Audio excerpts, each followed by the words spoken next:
All right. Thank you, Vishnu. I take this opportunity to welcome you all to the first joint seminar on input-output analysis organized jointly by Asian Development Bank and Niti Aayog. As you all know very well, the subject matter is vast. The methodologies, the applications, and the technicalities are quite complex and obviously cannot be covered comprehensively in a short seminar or workshop. However, what we hope to do is to provide enough material for you to be exposed to the subject matter and be able to explore it further and then apply it in your work. And I will also take this opportunity to assure you that our team will be there to provide you any technical assistance necessary uh, for you to implement input-output models. And also, I would like to mention that we are not limiting our work at Asian Development Bank to just input-output models. It is just the beginning of our uh, a more complex analytical frameworks. So we move on to social accounting matrices and to CG modeling and DSG modeling and so on, depending on the requirement and the need specific needs of countries. So with that, with the assurance that our team is there to provide you all the support needed, let me hand it over. Yeah. Oh, so before that, I will also request you to actively participate in the discussions. The success of any such event is dependent on the scale of participation and intensity of discussions uh, by the participants. Right? So with that, I hand it over to you, Vishnu and Eliza. Thank you. Yeah, thank you. Before we begin, we will now play a short video by Dr. Badri. So he couldn't join with us today physically, but we'll be playing a video.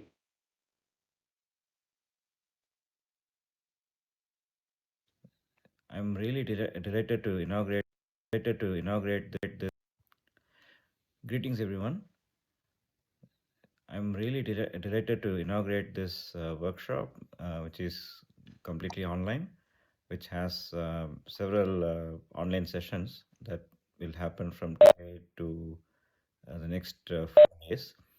Uh, and we are very grateful to have Asian Development Bank Manila as our partner collaborator in this. In fact, this is this whole session, this whole workshop is about multi-region output tables, which are actually developed by ADB Manila, and the colleagues who will be running this whole workshop will be actually teaching, training, and providing resources are the ones who actually developed this framework and this data set and their colleagues. So this effort is in continuance with several initiatives we have been taking at the trade and commerce vertical of Niti Aayog in order to promote analytics and research capacity in the area of international trade policy in particular and global economic analysis in general, which includes a variety of topics apart from trade. And it gives me a lot of pleasure to inaugurate this particular workshop. We have had several workshops in the past or online sessions, seminars in the past, which primarily focused on different types of data sets and tools that can be used for trade policy. And this is also a very important tool. In general, the trade policy makers in the area of international trade, international cooperation, strategy, climate change, and so on, um, they are dealing with a lot of different challenges which are interrelated, which are very complex, which cannot be solved with a linear approach, linear thinking. Um, they need a lot of deep understanding of interlinkages between different sectors, different countries, and so on. That is where mere qualitative analysis or descriptive analysis or um, you know what we can call as holistic thinking is not possible without having hard data and evidence, and that is very complex, not just simple data on things like GDP, production, trade, and so on, but also the very intricate interlinkages between different sectors, different countries, and so on. So in this regard, we had already had a session a few weeks ago on computable general equilibrium modeling, and one of the main building blocks for a CGE model or computable general equilibrium model is the input output table. An input output table has a matrix of transactions between different sectors, how a particular input goes from a particular sector into another sector is captured there. And typically, these input output tables are domestic in nature, which focus on a particular country's transactions. For example, we can have information on the amount of steel used for producing a car, and maybe at the max you can have information on domestic steel vis-a-vis imported steel used in manufacturing car. But what the policymaker needs is much more than that. um, I talked about imported steel used in car. Where does that imported steel come from? It could be from China, it could be from Korea, it could be from any country. That information is contained in this multi-region input output table. So in the multi-region input output table, you, for example, can track the exports of steel going in from, let's say, China into US auto industry, right? So with a simple input output framework, this cannot be captured. In a multi-region input output framework, these kind of details can be captured. So this is just a very, very basic high level intro on the multi-region input output framework and how it can be useful for trade policy. Of course, our colleagues from ADB are going to spend the next 4 days with you explaining much more deeply on how can it be helpful. What is this? How can it be helpful? How was it constructed, and so on.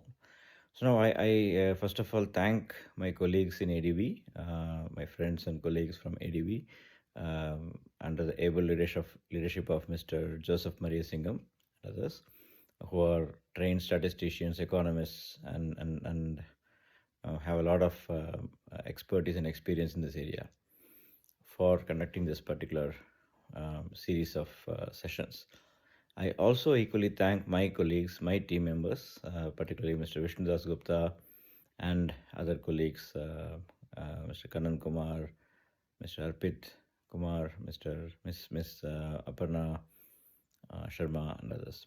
So thank you very much, everyone, and I also thank all of you in the participants for participating in this and attending this. I would request all of you to not only learn this but also use it for various applications to keep the knowledge intact. Thank you once again.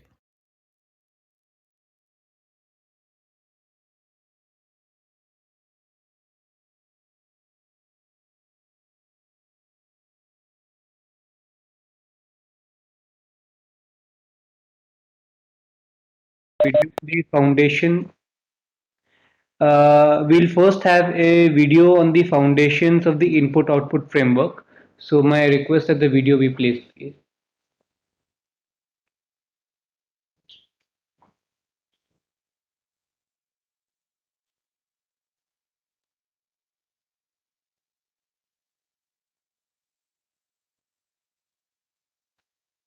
Hello everyone, my name is Arushi Gupta and I'm an economic and statistical analyst at the Asian Development Bank, where I work on various IO-based methodologies and analysis.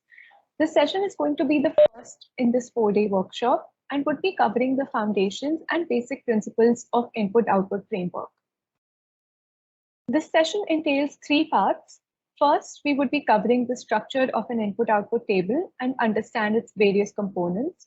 Then we will discuss both demand-driven and supply-side quantity models and understand the different types of analysis we can conduct using these models.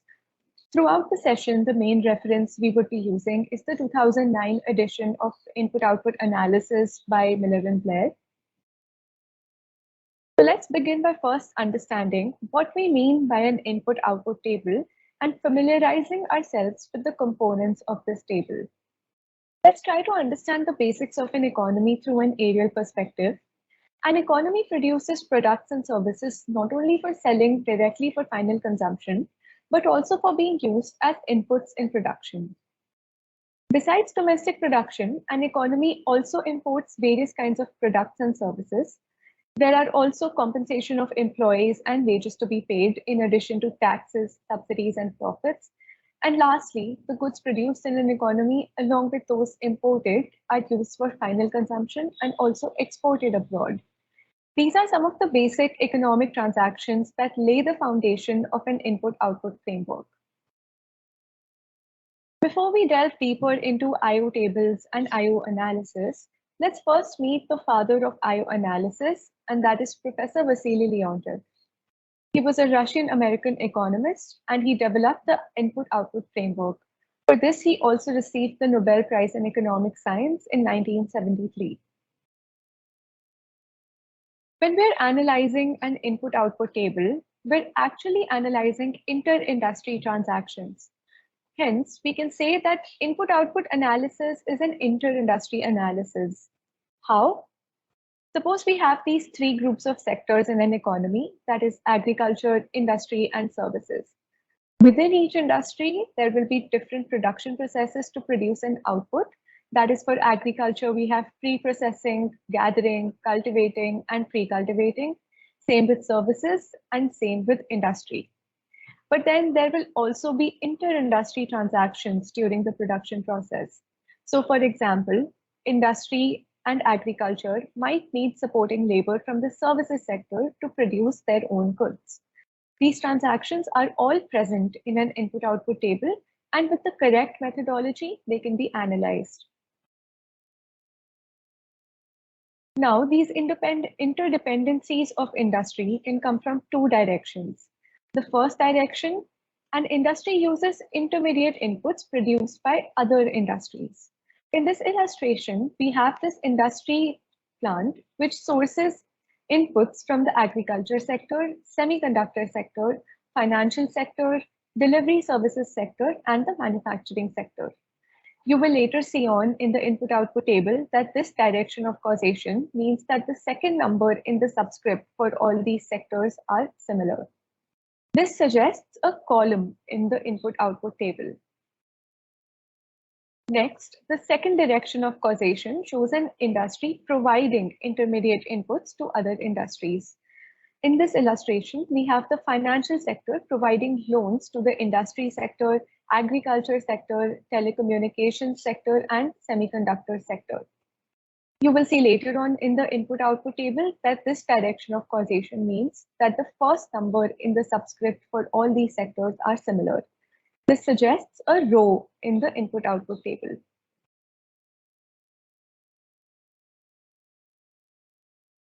These interdependencies can be found in the Z matrix of the IO table. Suppose there are n sectors in an economy. The I denotes the row sectors and J denotes the column sectors. Sector I's are the selling sectors, so they are the origin of intermediate inputs for sector J's. On the other hand, sector J's are the buying sectors, so they buy the inputs produced by sector I's, hence they are the destination of these intermediate inputs. Given that, the columns would represent the inputs and the rows the outputs. Such that this column for sector 1, for example, gives the total inputs that they bought from these sectors. And the row for sector 1 gives the total input that they produced, which were distributed to different sectors for their production. Let's also understand the interpretation of each cell. For example, Z1N, as we can see under sector N, this gives the input produced by sector 1 to be used by sector N in their production of output. Another example, Zn1, as we can see under the column of sector 1, this gives the input produced by sector N to be used by sector 1 in their production of output. For simplicity, consider a two-sector economy. The IO table then looks like this. We have the inter-industry transactions, which we call the Z matrix, as explained in the previous slide.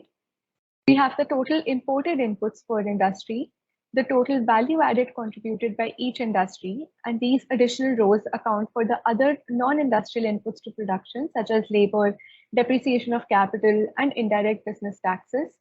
And the gross output of each industry is equal to the column sum of the Z matrix, imports, and value added.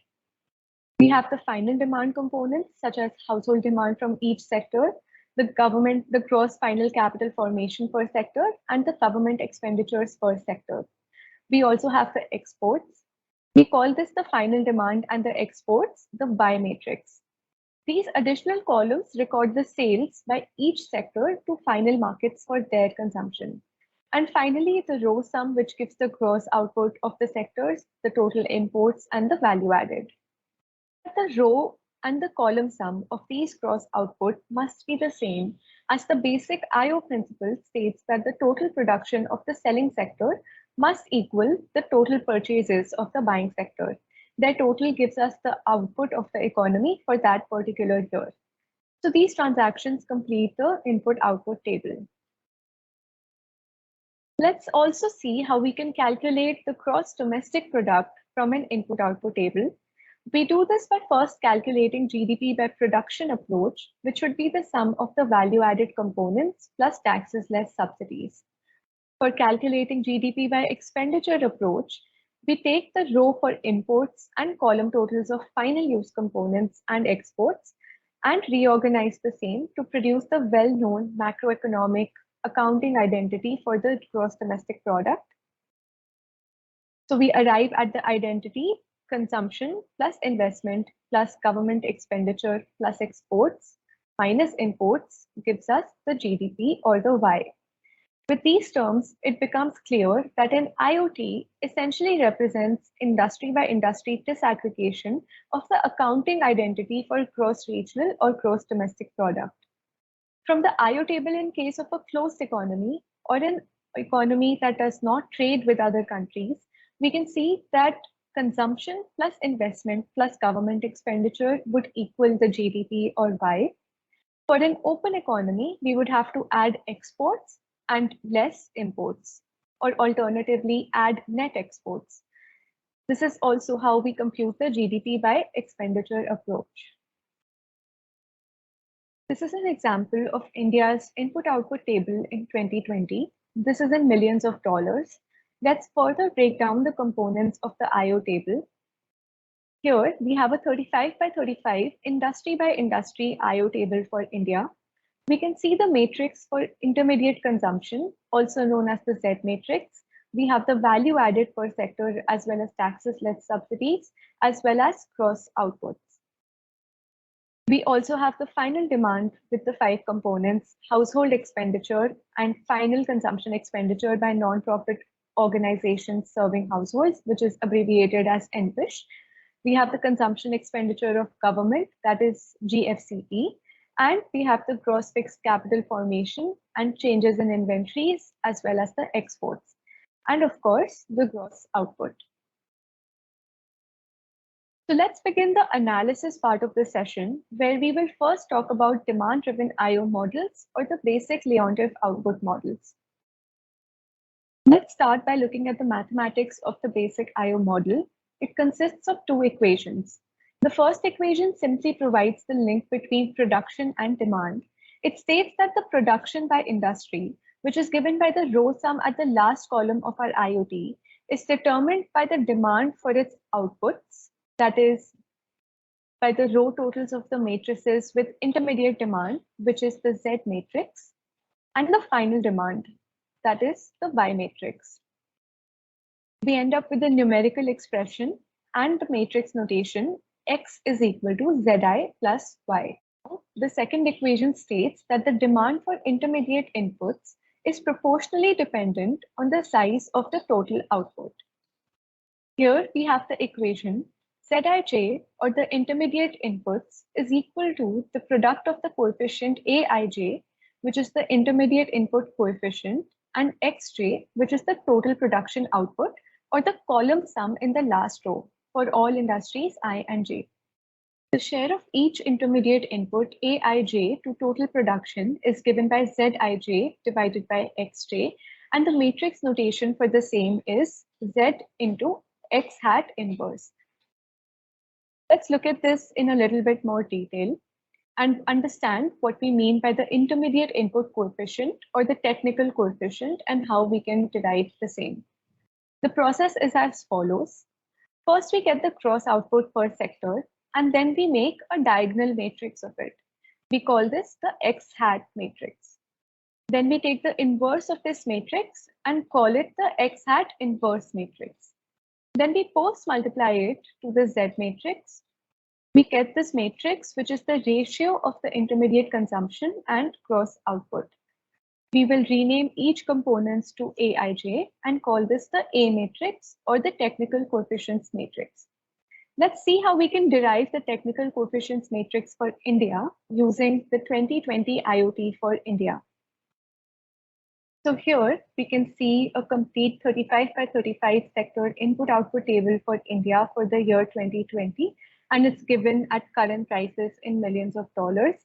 And as we can see, we have the Z matrix, the value added matrix, as well as the final demand matrix given by components F1 to F6.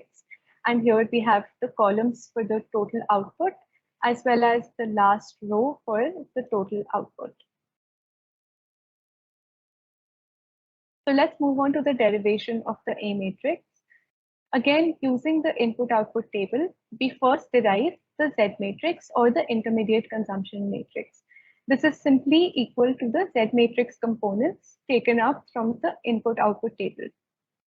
Now we use these Z matrix to derive the A matrix.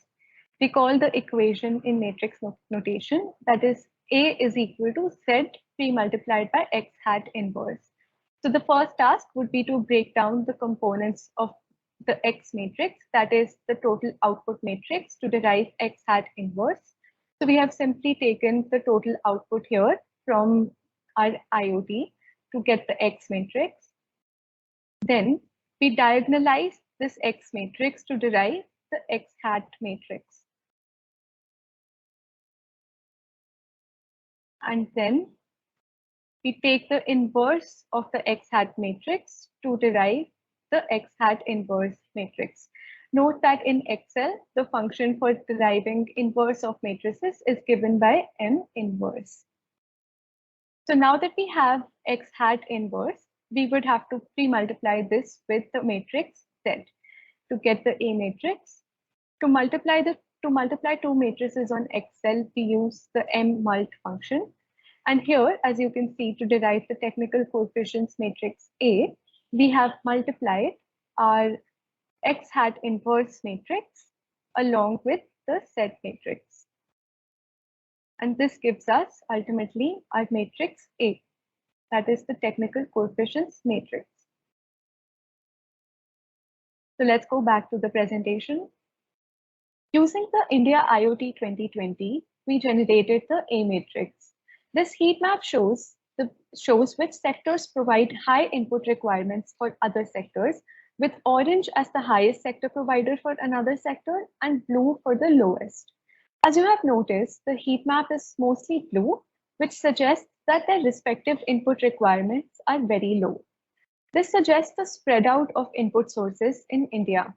Except for this one, let's look at this dark orange area here. The industry that provides wood and wooden products, that is C6, derives about 44% of its input requirement from the agriculture, forestry, and fishing sector, that is C1. Similarly, the food, beverages, and tobacco industry, that is C3, derive around 40% of their inputs also from the agriculture, forestry, and fishing sector. These figures also make economic sense because their inputs such as woods, seeds, fruits, vegetables, all came from the agricultural, fishing, and forestry industry. The next matrix is the Leontief inverse matrix P. This gives the additional output in the economy needed to satisfy the additional demand for sector J's final products. This matrix considers not just the direct effects, as with the matrix A, but also the indirect effects. By indirect effects, we mean those effects that are caused by an increase in output for other sectors that are not really directly involved with the sector in focus, but are involved in the production of the sectors that are in direct focus. For example, we have a food manufacturing industry. With an increase in final demand, they would have an increase in output, and this is included in the direct effects of that industry. To produce their output, they need to increase their input requirements as well. Suppose we have an agriculture industry and the food manufacturing industry gets their inputs from them. Then we will have an increase in output for the agriculture industry. This is also included in the direct effects. Suppose we have a water supply industry that provides inputs for the agriculture industry. Since there was an increase in the output for the agriculture industry, we will expect an increase in the output for water supply industry as well. This is the indirect effect caused by an increase in final demand for the food manufacturing industry. All of this is accounted for under the Leontief inverse matrix B. Let's see how we can compute the Leontief inverse matrix B. It's computed by getting the inverse of I minus A. So first we have the I matrix, which is the identity matrix composed of diagonals of 1. Here, since we are looking at a two-sector economy, it's an identity matrix of order 2. Then we subtract from this the A matrix. Then we take an inverse and we get the matrix as such. We will define this as the L matrix. Let's compute the L matrix for India using the National IO table for 2020. So we already know how to derive the A matrix on Excel, which was a product of the Z matrix and the X hat inverse matrix. Now we wish to derive the L matrix, that is the Leontief inverse matrix. Recall the formula for the Leontief inverse matrix, that is I minus A inverse. So for this, we again need to break down the components. And first we need the I matrix of order 35, since we are working with a 35 by 35 sector IoT. So we will first insert in our Excel an I matrix of order 35. To get an identity matrix on Excel, the formula is very simple. We simply have to insert M unit as the function, and in the parentheses, we write the order of the matrix, and in this case, that is 35. So using this function, we get the identity matrix of order 35. Now, we wish to subtract the A matrix from the identity matrix. And for this, we simply use a subtraction function on Excel. So we get the I minus A matrix by subtracting A from I. And now using this matrix that we have derived here, we wish to get the inverse of this matrix. And again, we will use the M inverse function on Excel to get the inverse of the matrix that we have derived above. So we have the I minus A inverse matrix, which is simply a function of inverse of the I minus A matrix. And this gives us our Leontief inverse matrix. Now let's analyze this matrix again in our presentation. Using India's IO table for 2020, we derived the following Leontief inverse matrix, which can be interpreted as the sectoral output multiplier. This heat map shows which sectors would have the highest additional output for an increase in final demand for each sector. The diagonal elements are the own sector's increase in output for a given increase in their final demand. Hence, it makes sense that the increase would be more than 1 unit for each of the diagonal sectors. As an example, we have the chemical industries here. For a $1 increase in the demand for chemical industries products, their total output would increase by $1.28. Looking at an off diagonal, we can interpret it as follows. For a $1 increase in final demand for wooden products, that is C6, the total output of the agriculture industry would increase by $0.52, that is for C1. After understanding the implications of the different matrices, we can now look at the mathematical solution of the basic IO model. Recall our first two equations, that is output is equal to sum of intermediate consumption and final demand, and second, demand for intermediate inputs is proportionally dependent on the size of the total output given by the equation Zi is equal to A pre-multiplied by X. Processing these two equations together, we arrive at the property X is equal to inverse of the A matrix subtracted from the identity matrix pre-multiplied by the final demand matrix or the Y matrix. As we know that I minus A inverse is the Leontief inverse, this equation 4 is the solution for the total output by industry. That is X is equal to I minus A inverse P multiplied by Y, or X is equal to Ly. The general structure of this equation, that is X is equal to Ly, tells us the effects of exogenous changes in final demand Y to industry or domestic output X. This is why this model is further defined by labeling it the demand-driven IO quantity model. Here, demand is met without any restriction on the supply side. That is, there are no capacity constraints nor shortages of any kind. Hence, by explicitly assuming that demand is always fully met, it is implicitly assumed that supply of primary and intermediate inputs is perfectly price elastic. Remember the theory of price elasticity. Price elasticity of supply measures the responsiveness of supply to a change in the market price. The formula would be given by change in supply, percentage change in supply divided by percentage change in price. One important implication of this assumption is that the IO model will produce an overestimation of the production and employment effects of any increase in final demand whenever an economy is close to the top of its business cycle. By top of the business cycle, we mean that there is rapid growth, increased production. However, this may not be true for all the time periods. So let's see the application of the demand-driven IO model by a simple two-sector IO table. Currently, the final demand is 350 for sector 1 and 1700 for sector 2. Our task is to determine that if the final demand for sector 1 increases to 600 and for sector 2 it decreases to 1500, what would be the new total output required in the economy to meet this demand? Let's try to understand this question through Excel. So let's start with the 2x2 sector IO table that's been given to us. We have the Z matrix, the final demand matrix, as well as the total output matrix. Here, the current final demand is 350 for sector 1 and 1700 for sector 2. We can first extract the Z matrix from the IO table. So as we can see, that's directly the Z matrix that we've taken from the IO table.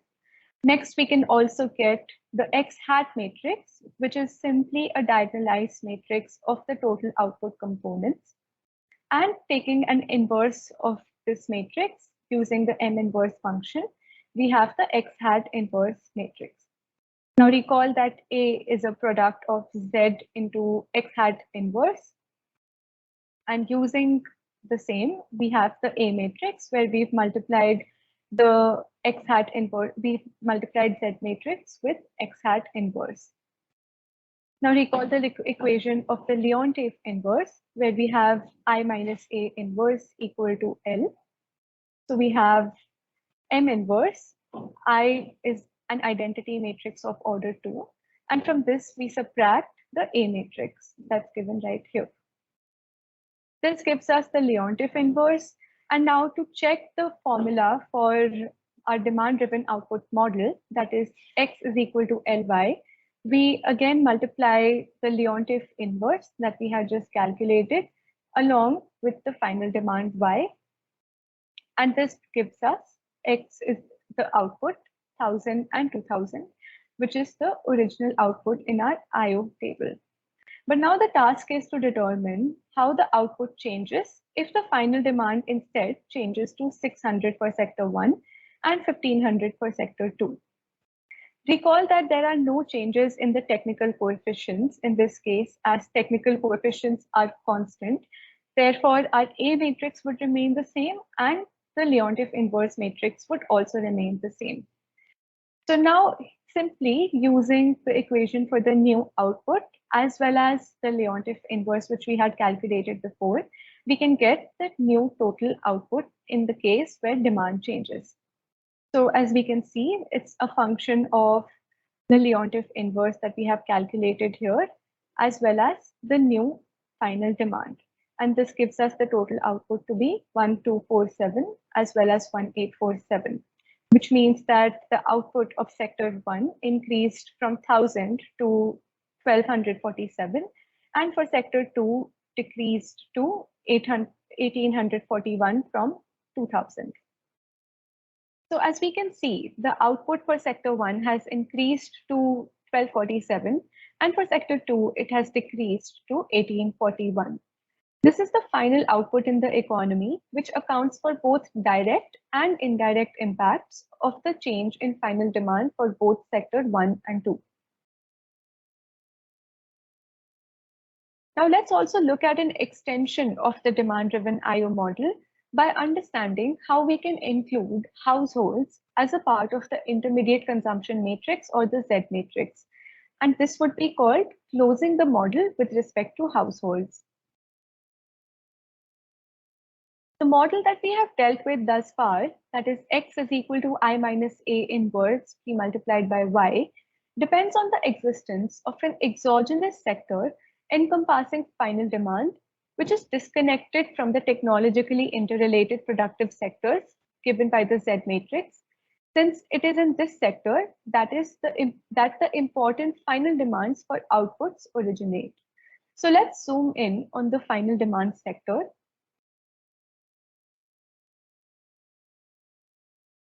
The final demand sector includes the following: consumption purchases by household, sales to the government, private investments, and exports.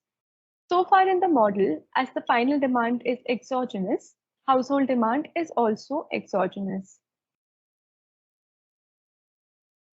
However, in the case of households, especially if this exogenous categorization is somewhat of a strain on basic economic theory.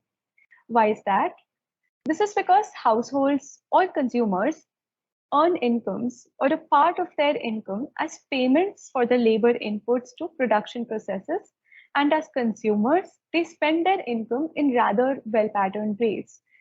Consequently, a change in the amount of labor needed for production in one or more sectors, let's say an increase in labor inputs due to an increased output, will lead to a change, and in this case, an increase, in the amount spent by households as a group for consumption. Although households tend to purchase goods for final consumption, the amount of their purchases is related to their income, which depends on the outputs of each sector. Also, often, consumption expenditures constitute possibly the largest single element of final demand. If we see the intermediate production matrix of our initial IoT, we can see that it only includes the intermediate production for all economy sectors. However, by endogenizing household demand in the model, that is taking it out of the final demand vector and modeling it in the IO framework explicitly, we can construct an additional row and column vector for households to include them in the technically interrelated table, making it as one of the endogenous sectors. Here, the row for households shows the distribution of its output of labor services in the various sectors, and the column vector shows the structure of its purchases or consumption distributed among the sectors. It is customary to add the household row and column at the bottom and to the right of the transactions and coefficients table. And this is called closing the model with respect to households. Let's understand these rows and columns in a little bit more detail. The row highlighted at the bottom represents the dollar flows to consumers, representing wages and salaries received by households from the end sectors in payment for their labor services. Then the last column indicates the dollar flows from consumers, representing the values of household purchases of the goods from goods of end sectors. Finally, the element in the n plus 1 row and the n plus 1 column highlighted in this blue box would represent the household purchases of labor services. Now that we have understood the basic structure of the endogenized households IoT, let's also understand the household input coefficients. Household input coefficients are found in the same manner as any other element in an input-output coefficients table. The value of sector J purchases of labor is divided by the value of total output of sector J. This gives the value of household services used per dollar worth of sector J's output. Then for the elements of household purchases, that is the consumptions column, the value of sector I sales to households for a given period is divided by the total output of the household sector in the same period. And this total output for the household sector would be measured in terms of the income earned by the households.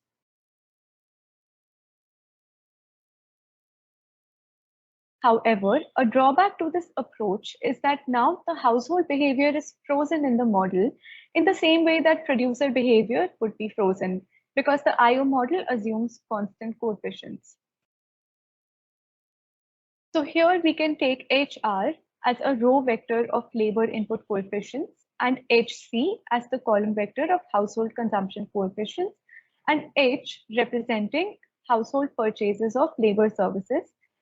And similarly, we can amend the A matrix by adding this new row and the new column. Thus, we have the new matrix A bar, which is the technical coefficients matrix with households included. In a similar manner, we can also derive X bar, that is the gross outputs matrix, as well as the vector of the remaining final demand for output of original sectors F. The unique solution for the new output X bar, which is again a function of the Leontief inverse as well as the new final demand, can be given by this equation here in the yellow box. To further understand this case of endogenizing household consumption, let's look at another exercise. This time, we extend the previous 2 by 2 sector IO table into a 3 by 3 sector table with households included in the Z matrix itself after being removed from the final demand component. In this case, we want to calculate the new output based on the same scenario as in the previous case, where the demand for sectors 1 and 2 changed to 600 and 1500 again. However, remember that this time our analysis also includes households in the Z matrix. So let's try to understand what happens to the total output in this particular case. Here, we have been given a 3 by 3 sector economy table where household consumption is now a third sector instead of being a component of the final demand. Using this IO table, we can derive our Z matrix, that is simply our 3 by 3 inter-industry transactions. As we have done before, we can derive the X hat matrix, that is the diagonalized component of the total output. And using the M inverse function on Excel, we can again derive the X hat inverse matrix. Now, using the equation A bar is equal to Z into X hat inverse, we get the new A matrix in this situation. So we have Z matrix and we pre-multiplied this with the X hat inverse matrix to get A bar, which includes the intermediate consumption for households as well. Using A bar, we also have the L bar, that is the new Leontief inverse matrix, again following the equation I minus A bar inverse. So as we can see, the equation is a function of N unit minus A bar and taking the inverse of the subtracted result.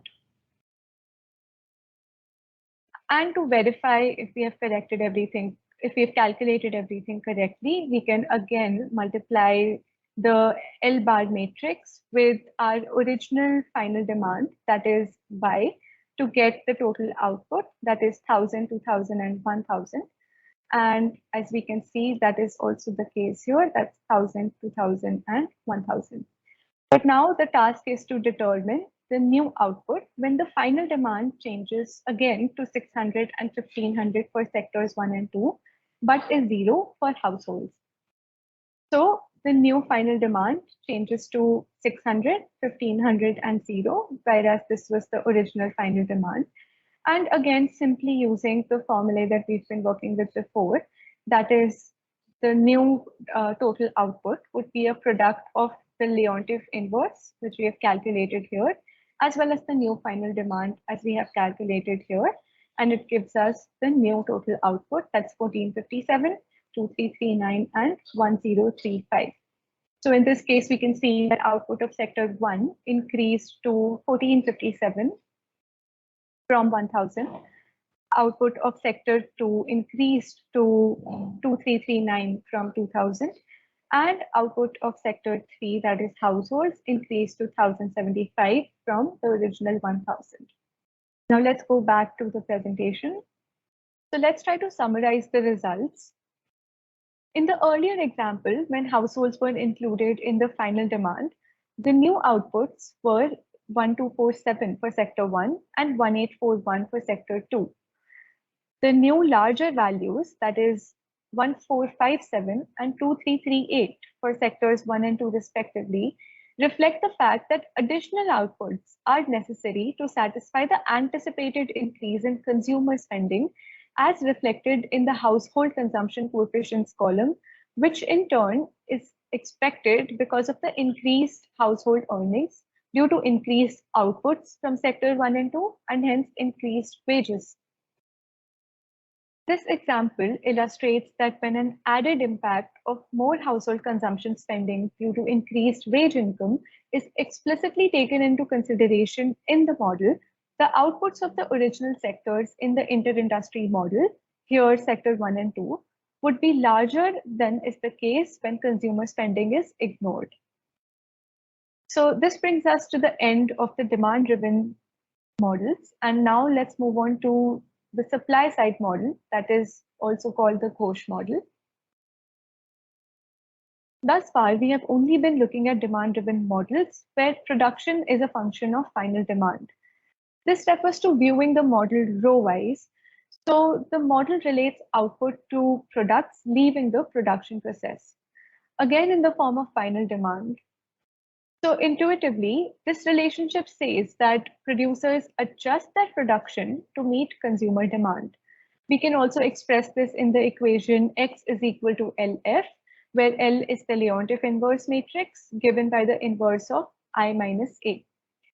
And A is our matrix of technical coefficients given by the equation Z times into X hat inverse. Next, in the supply side model formulated by Ghosh in 1958, production is determined by value added instead of final demand. This refers to viewing the model column-wise. So model relates output or production to what is entering the production process. And given this relationship, producers must induce sales to achieve a desired level of income. In equation form, the relationship in the model is expressed as X equal to G transpose B, where G is the output inverse and B refers to value added. We will understand these matrices in further detail in the upcoming slides. So now that we know how the supply side quantity model differs from the demand side quantity model, let's discuss how to operationalize the supply side quantity model. This is done by rotating our vertical view from the demand side model to a horizontal one. In other words, instead of deriving the technical coefficients matrix A, we derive the direct coefficients matrix B. We can visualize this in the next slide. Here, we have an example of an IO table with 3 sectors. So in the demand-driven model, we derive a technical coefficients matrix A. We do this by dividing each column of Z with their corresponding total output X. In contrast, in the supply-driven model, instead of a vertical view, we take a horizontal view to derive what we call the direct coefficients matrix B.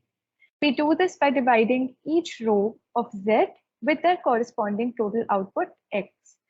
Again, note that since we are dealing with a symmetric IO table, we have the same values for total input row as well as total input column. So let's understand the derivation of the direct output coefficients matrix, or also known as the allocation coefficients matrix P. Again, we start with the output matrix X. We diagonalize it to get X hat, and then take the inverse to get the X hat inverse. Now, instead of pre-multiplying Z with X hat inverse, we post-multiply it with X hat inverse.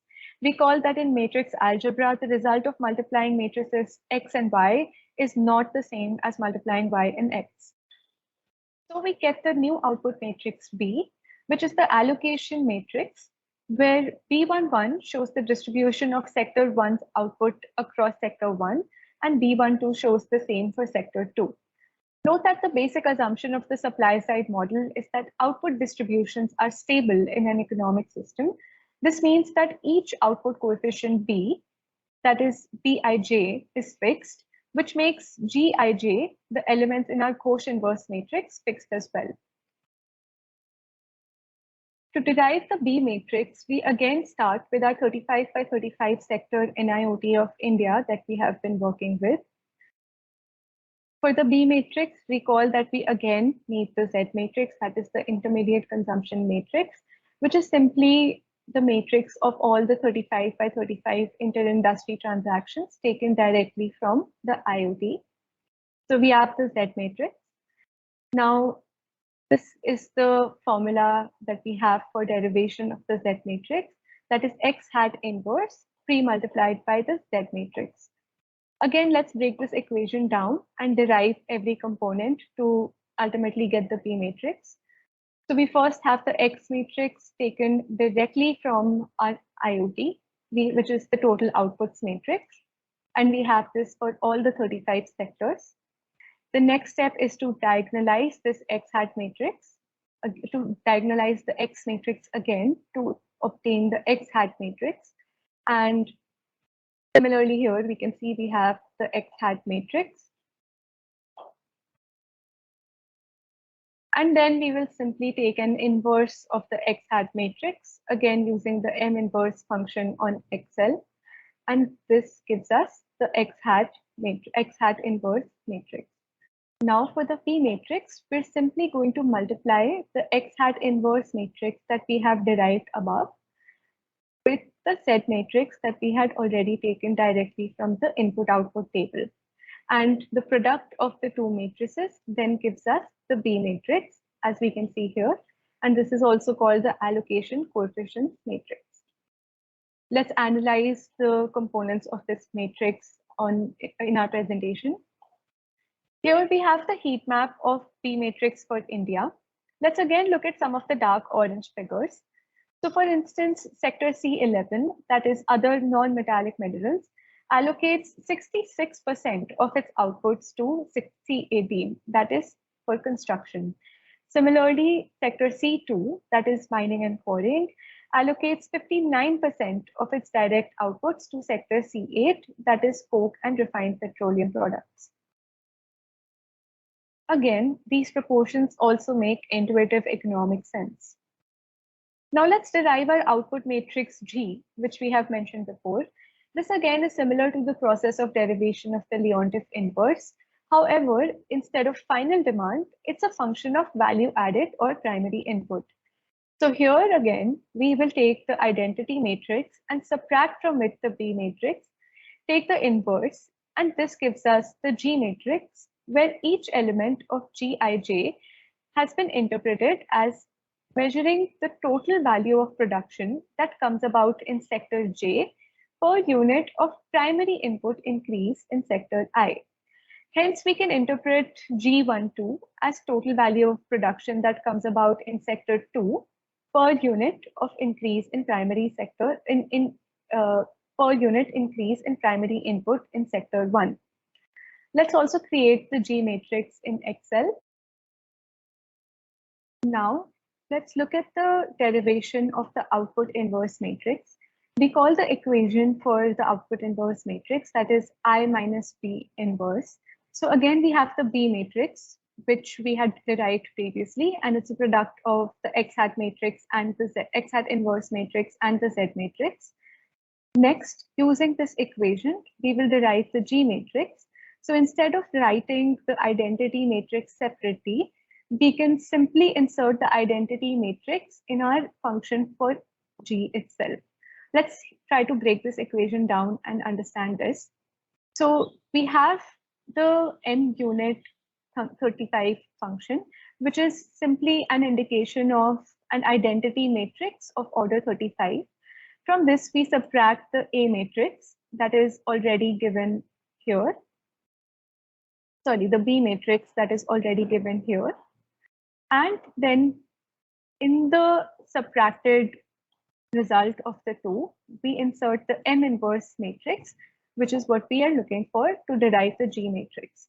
And based on this function, we have derived the G matrix for India's NIOT 2020.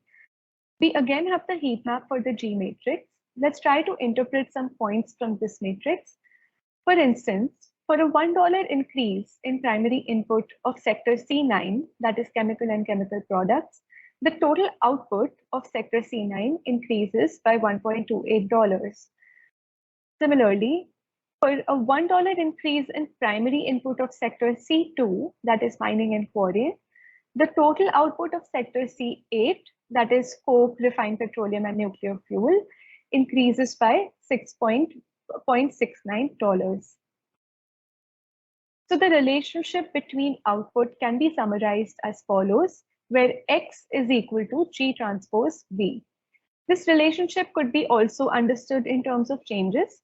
We express this by putting the delta symbol, which you may recall is the mathematical symbol for change. We put that in front of our variables X and V to get this following equation.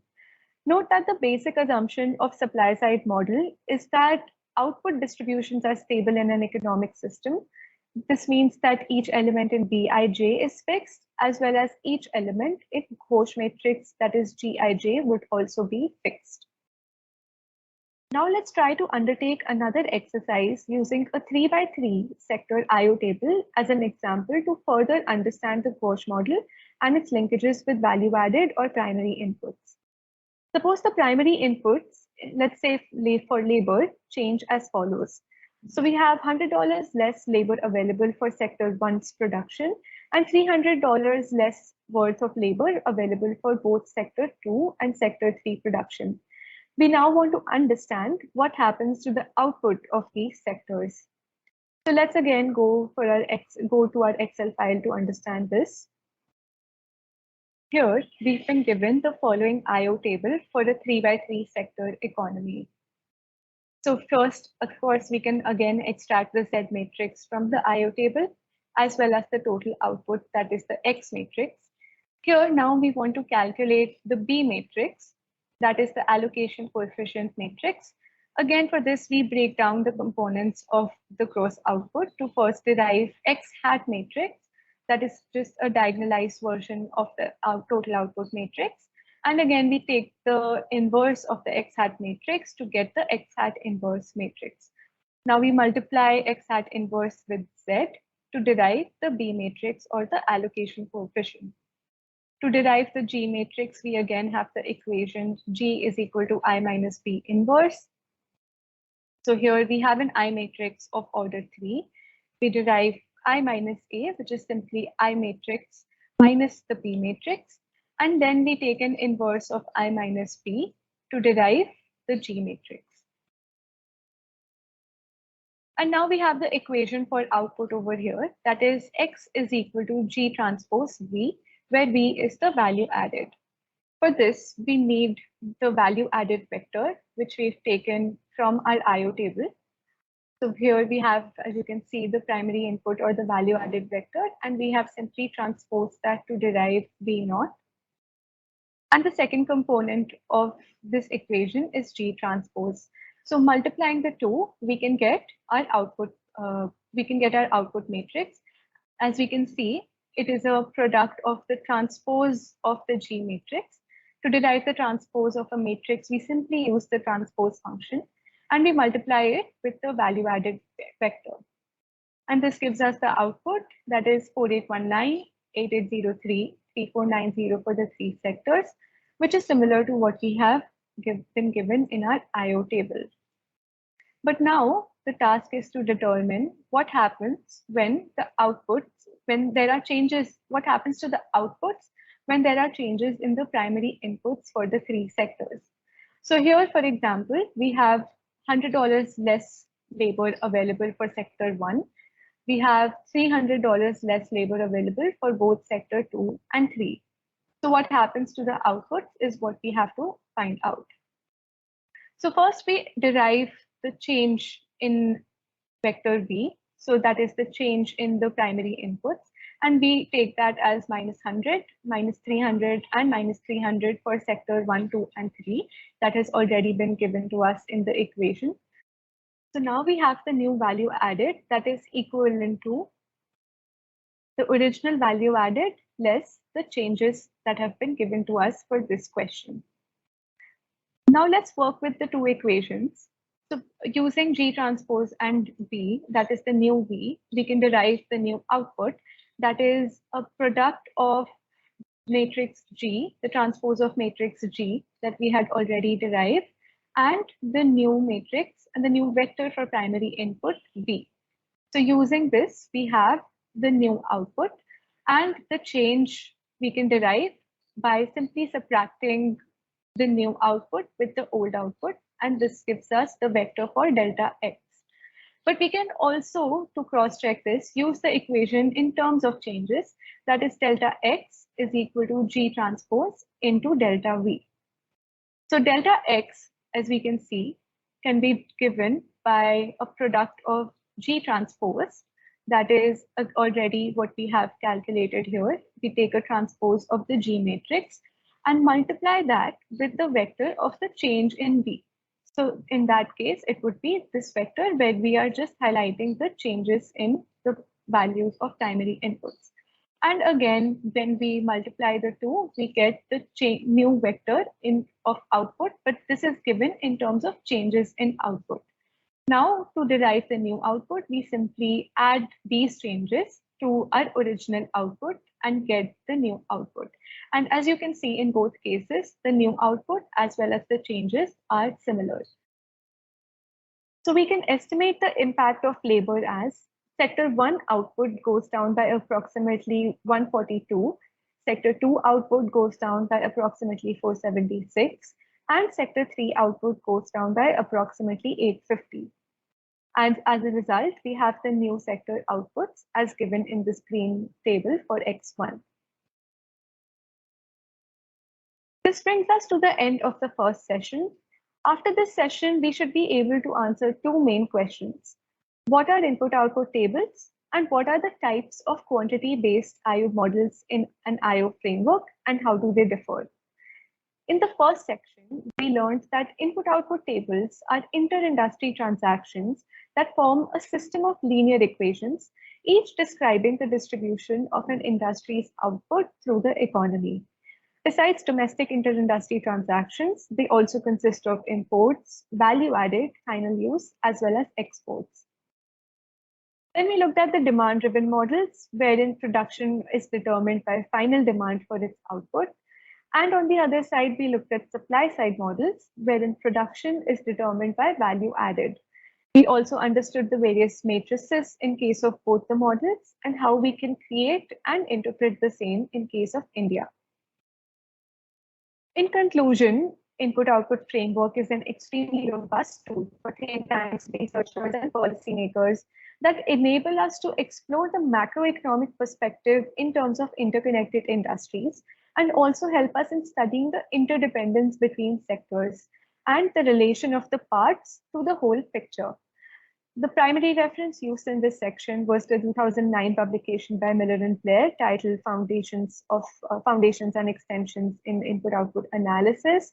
For participants that are looking to delve deeper into the mathematical equations and analysis presented today, they can refer to this particular publication. And lastly, I hope this session was able to lend an understanding of IO analysis to the participants, and it laid the groundwork for the upcoming sessions. Thank you so much for your attention.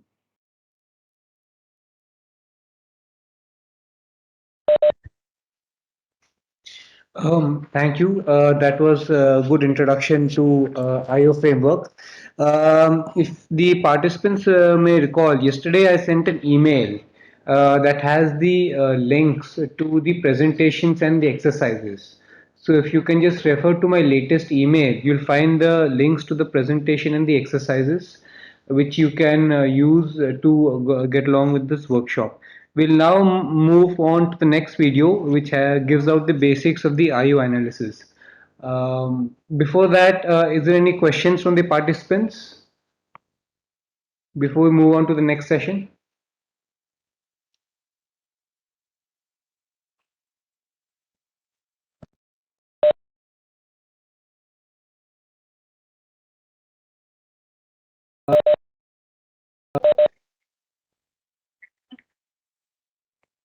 Share कर रहे हैं ना screen को हाँ share करिए एक minute we're just moving on to the next session now.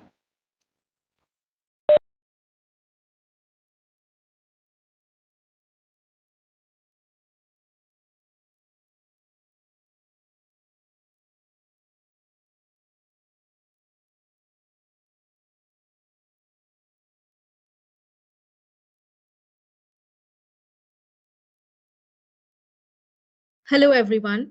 My name is Rai Sengupta, and I'm a consultant with the Asian Development Bank. I work in the IO team as well as in the GVC team. Today, I will be conducting a session on some of the basic concepts in IO or input-output analysis.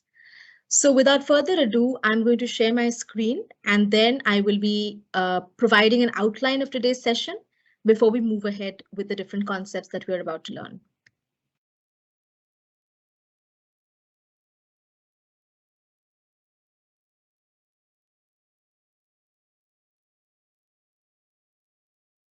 I hope everybody is able to see my screen. So here we are to conduct a session on basic IO analysis. The outline of the session is as follows. We will begin with an explanation of various kinds of multipliers. So we'll first start with the output multipliers. Next, we'll go on to talk about value-added multipliers. And finally, we'll discuss about income or employment multipliers. We'll then proceed to talk about linkages. We'll discuss forward and backward linkages, as well as certain other categories of linkages, which are also called direct, total, and normalized linkages. The basic text which forms the foundation of the entire session is the Miller and Blair 2009 textbook. It is titled Input-Output Analysis, Foundations and Extensions. And in case there are certain concepts which you want to explore in depth later, then this would be an excellent resource for you to use to understand input-output analysis beyond what we covered in today's session. So without further ado, let us begin with the first section, which comprises the discussion on multipliers. So what is an economic multiplier? An economic multiplier is a measure of how dollars injected into a community are respent, thereby leading to additional economic activity. You would realize here, therefore, that the focus of the definition of economic multipliers is on the additional economic activities, the additional economic outcomes that are generated on account of certain amount of dollars being injected into an economic system and the ways in which they are respent. That is the basic conception of an economic multiplier. The question therefore comes as to how to compute an economic multiplier, how to visualize an economic multiplier. And to do that, we simply use a ratio. An economic multiplier, the general form of it, calculates the proportion of total effects of exogenous change as compared to its initial effects. What we mean to say by this is that an economic multiplier can be seen as the ratio of total effects to initial effects, the total effects of an exogenous change as compared to its initial effects. And that's broadly the conception of an economic multiplier. The second question that might come to mind is that how economic multipliers are related to concepts of IO analysis. And the answer to this comes from the Leontief model. Some of my colleagues would have covered the basic ideas of the Leontief model in the past sessions. The Leontief model essentially, which is based on the equation of X equal to LF, provides the effects of exogenous changes in final demand on industry or domestic output. What this means to say is that when there are changes, exogenous changes in the final demand F, then these in turn have certain effects on the domestic or industrial output X, and therefore the equation of X equal to LF summarizes the ways in which changes in final demand affect the output in an economy. So essentially what input-output analysis can do in the context of multipliers is that they can help understand the effects on an economy of the changes in elements that are exogenous to the model of the economy. Now, these changes that are exogenous to the model of the economy, or these exogenous changes in impacting agents, can happen in the short run or in the longer term. When there are exogenous changes that happen due to impacting agents in an economy in the short run, maybe let's say next year, maybe let's say next quarter, what is conducted is called an impact analysis. However, when exogenous changes due to impacting agents take place in the longer term, and when there are broader changes that are envisioned, then forecasting and projections take place. And what we mean by impacting agents is that it could either be a change in government spending, it could be a change in consumer demand. The impact of the COVID-19 pandemic can also be termed as an impacting agent in the context of economic multipliers. So therefore, one can understand that there is a clear demarcation between the kind of research methods that must be adopted in the case that the exogenous changes are expected in the short run or in the longer term.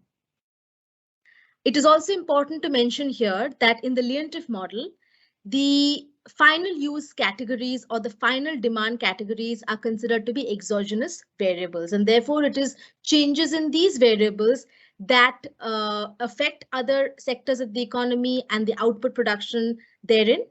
And these changes are what we measure through the input-output models. Moving forward, we now discuss the three most frequently used types of multipliers in input-output analysis.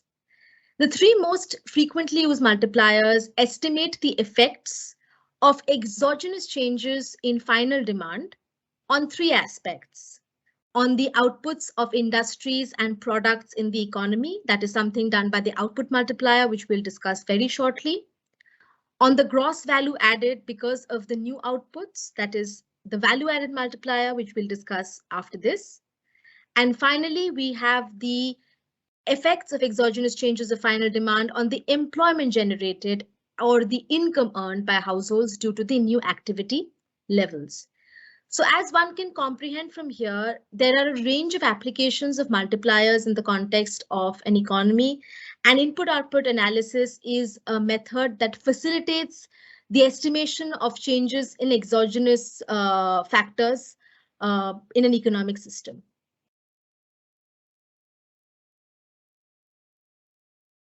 The first multiplier which we will be discussing in this context is called the output multiplier. Now, the output multiplier for sector J is the total additional output in the economy needed for production in order to satisfy a dollar's worth of increase in demand for sector J's final products. So essentially, it seeks to estimate the additional output that is generated by all other sectors within an economy in order to satisfy an increase in demand for sector J's final products worth $1. So how we conceptualize this in the form of a matrix form is as follows. We look at the Leontief inverse matrix L, which we have looked at in the past sessions as well. To be able to calculate the output multiplier for, let's say, sector 1 in this context, when we are looking at the Leontief inverse matrix, to calculate the output multiplier, we sum up the elements in the first column of the Leontief inverse matrix. So essentially, the output multiplier for a given sector J is the total additional output which we derive by essentially summing up the elements in the jth column of the Leontief inverse matrix. And that is how the computation happens. Similarly, for sector 2, sector 3, and so on. What is the rationale behind this? Given the Leontief inverse matrix, or L, elements L11, this signifies the total additional output that sector 1 needs to produce in order to satisfy a dollar's worth of increase in final demand for sector 1 products. Similarly, the total additional output that sectors 2 and 3 need to produce respectively to satisfy a dollar's worth of increase in final demand for sector 1 are L21 and L31 respectively, and so on. Essentially, each of these elements represents the additional output that these sectors are producing in response to an increase in final demand for sector 1 by $1. And this goes on till n number of sectors. Therefore, by summing up the column, we get the total output that is required across all sectors, across n number of sectors in the economy, to satisfy a dollar's worth of increase in final demand for sector 1 products. Now, you would remember in our earlier discussion that the conception of the multipliers in the economic context is that it's a ratio wherein the total effects are the numerator and the initial effects are the denominator. In this context, when we are discussing an increase in the final demand for sector J's final products by $1, the initial effect to output is the change in final demand, which is $1. And therefore, the output multiplier of sector 1 is essentially total effects upon initial effects, which is the column sums of the elements in the first column in the Leontief inverse matrix upon 1 being the initial effect to output. So this is how we calculate the Leontief. This is how we calculate the output multiplier based on the column sums of a particular sector from the Leontief inverse matrix. And in the matrix notation, this is denoted as I-L. One might ask, what is an output multiplier used for? An output multiplier is used for the following. If a government agency, for example, wishes to determine which sector of the economy to spend additional money in, then a comparison of the different output multipliers would indicate where this spending would have the greatest effect, the highest, let's say, ripple effect in terms of the total value of output that is generated throughout the economy. So therefore, if there are, let's say, two competing sectors or two competing industries which require government funding, and if the government agency does a quick calculation of output multipliers, it can quickly understand that if it dedicates spending in a particular sector, then this is the amount of additional output that would be generated across the economy as a ripple effect. And similarly, in the other sector, a certain other amount of the output would be generated. And a comparison of these two figures would help to understand which industry or which sector produces greater value for the spending that is injected into that sector. And in doing so, output multipliers aid a range of policy decisions by helping governments decide where to spend their money, where to create the greatest impact, where to create the greatest ripple effect, and so on. The next multiplier which we'll discuss is the value-added multiplier. It is important to state here that the value-added multipliers, the income multiplier, the employment multiplier, all of these essentially stem from the basic conception of an output multiplier. And the approach, therefore, is to convert the components of the Leontief inverse matrix into the value-added terms through value-added coefficients. Similarly, for the income and the employment multipliers, we'll also be creating respective coefficients for their computation. So the idea to remember, therefore, is that the output multipliers sort of form the basis for the other multipliers to be developed in later stages. So how does one picture the value added multiplier? In order to calculate the value added multiplier, we calculate something called the VBY matrix. And in this context, B is the Leontief inverse. In the earlier slide, we've called it as L, but just for the purposes of the VBY matrix, we'll be referring to B as the Leontief inverse. So in order to understand the way in which value added is created across the economy, we look at the total value added induced by $1 of final demand. And we find that total value added induced by $1 of final demand is equal to the sum of direct and all rounds of indirect value added generated from the $1 of the final goods services production process.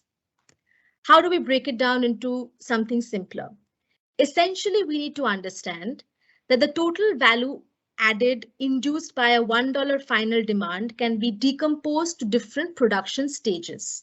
This implies that the total value added is equal to the value added in the $1 of final demand V plus the value added that is embedded in the direct intermediate inputs A used to produce the final demand of $1. These intermediate inputs in turn have other intermediate inputs which also have value in them. Therefore, the total value added per $1 of final demand is equal to V plus VA plus VAA and so on. If we take out our value added coefficient vector V outside, we get an expression which is in the form of I plus A square plus A cube. I here is the identity matrix. And from my previous discussions, with my colleagues, you would have understood that this expression essentially is equal to I minus A inverse, which is equal to B, which is the Leontief inverse. Therefore, the total value added per $1 worth of final demand is equal to VB, where V is the value added coefficient vector and B is the Leontief inverse. When we generalize this expression to the larger context of the economy to get the total final demand in the economy, we get this expression. So essentially at this stage, we are generalizing the expression to understand the total value added induced by the total final demand in the economy. In the previous slide, we were looking at the total value added induced by $1 worth of final demand. Here we're looking at the total value added induced by the total final demand. And when we do so how do we kind of get to this point? The total value added to fulfill the total final demand is equal to the previous expression that we had derived post multiplying by the final demand. The previous expression was VB. Post multiplying it by the final demand vector Y, we get VBY. So this is equal to the total value added embedded in the final demand VY plus the value added in the intermediate inputs used to produce the final demand VAY plus the value added embedded in the intermediate inputs used by intermediate inputs to produce the final demand and so on. And after simplifying this entire equation, we get that the total value added induced by the total final demand in the economy is equal to VBY, where Y is the final demand vector.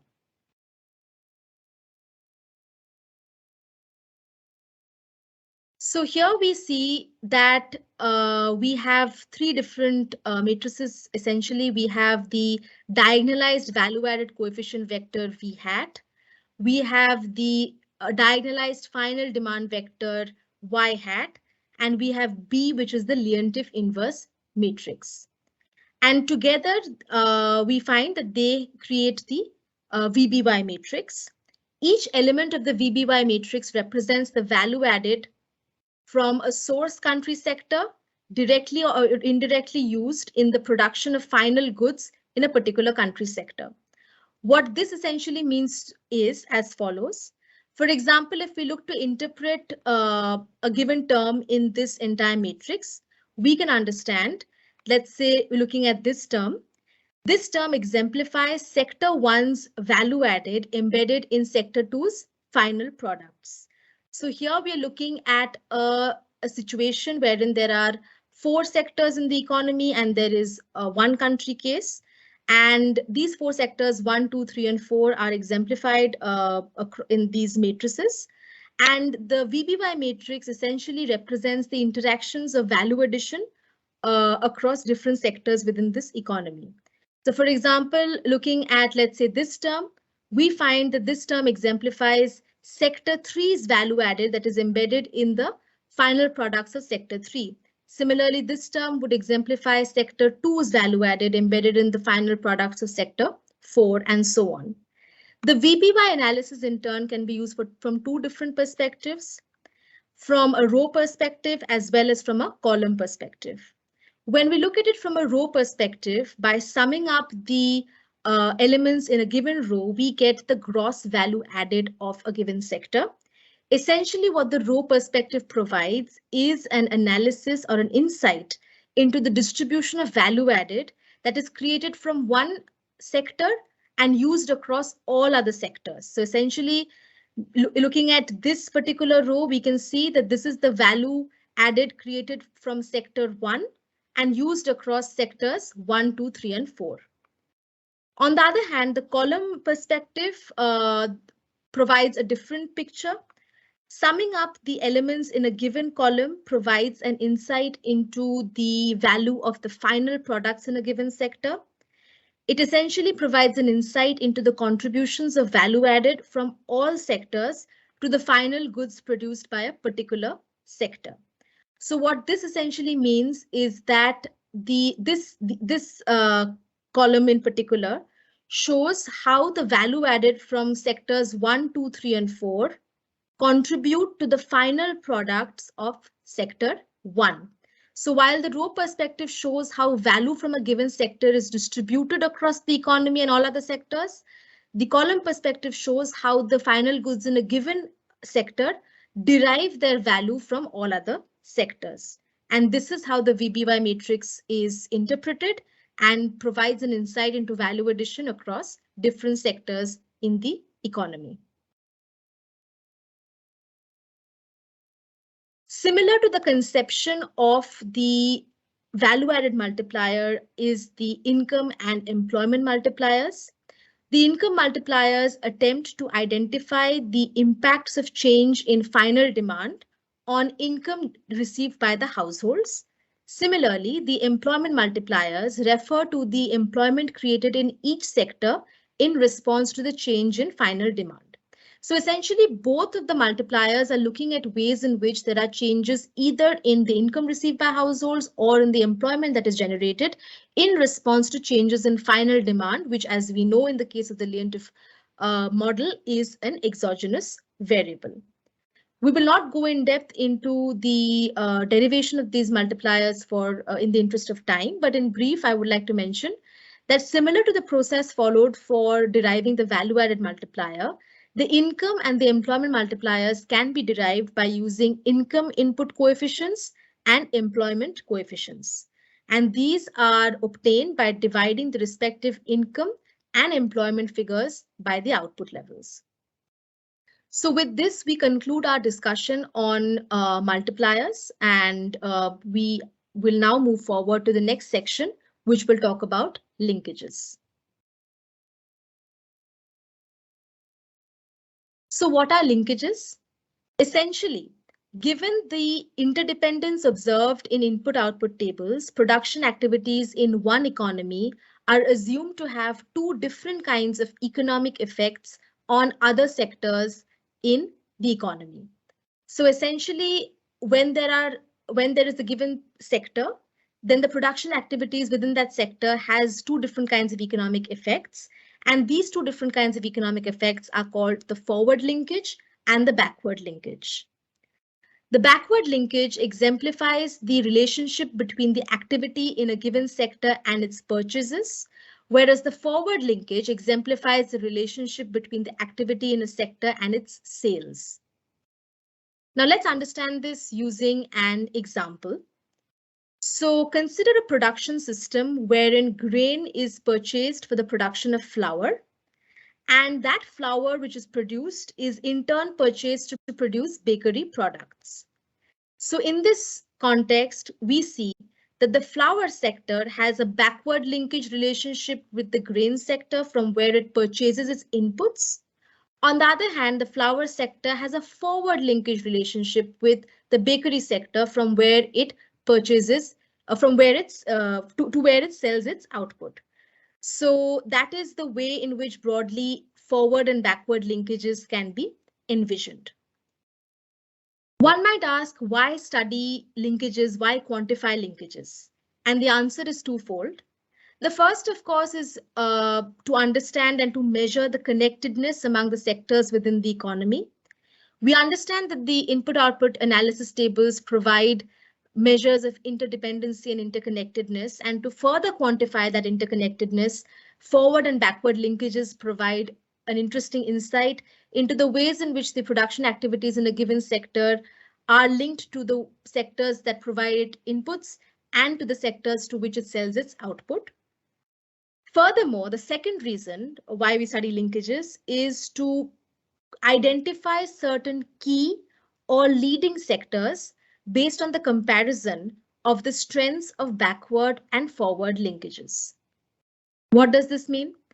For example, if we say that the backward linkage of sector I is larger than that of sector J, then an expansion of sector I output would be more beneficial to the economy than would an equal expansion in sector J's output in terms of the productive capacity throughout the economy that would be generated.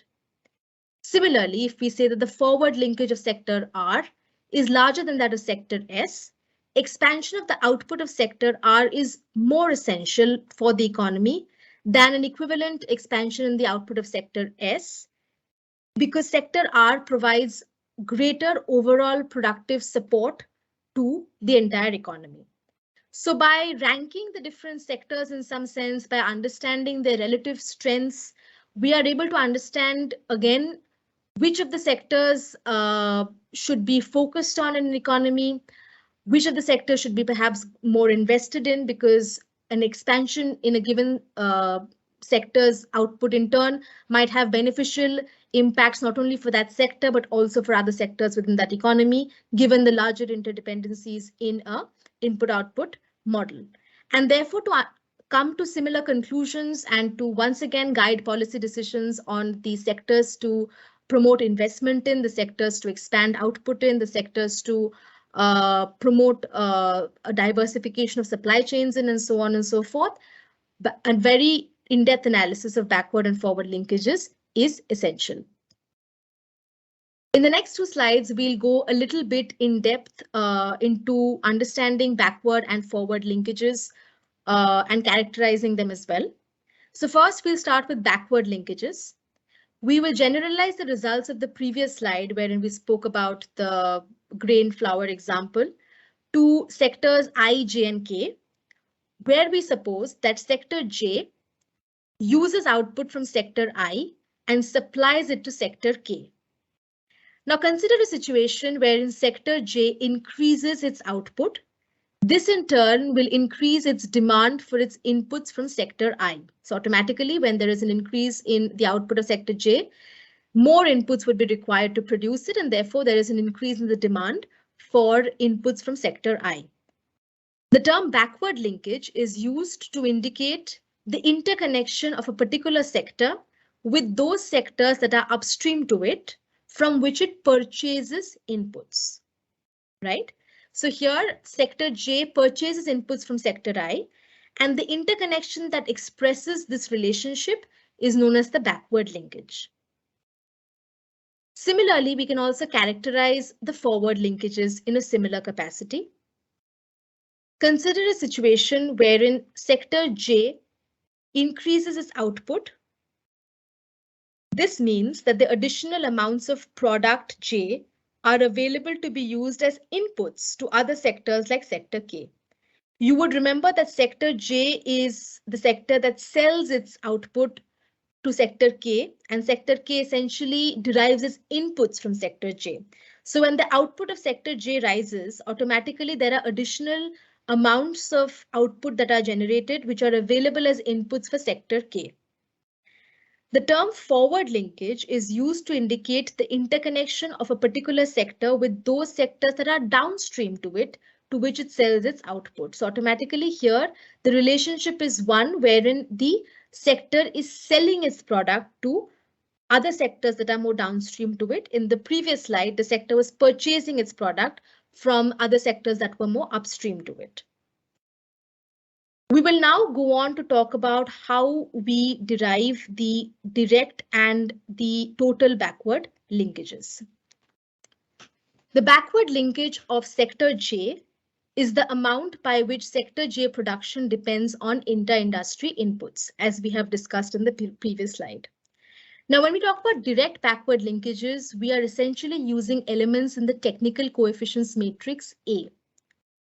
The direct backward linkage of sector J is given by the sum of the elements in the jth column of the technical coefficients matrix A.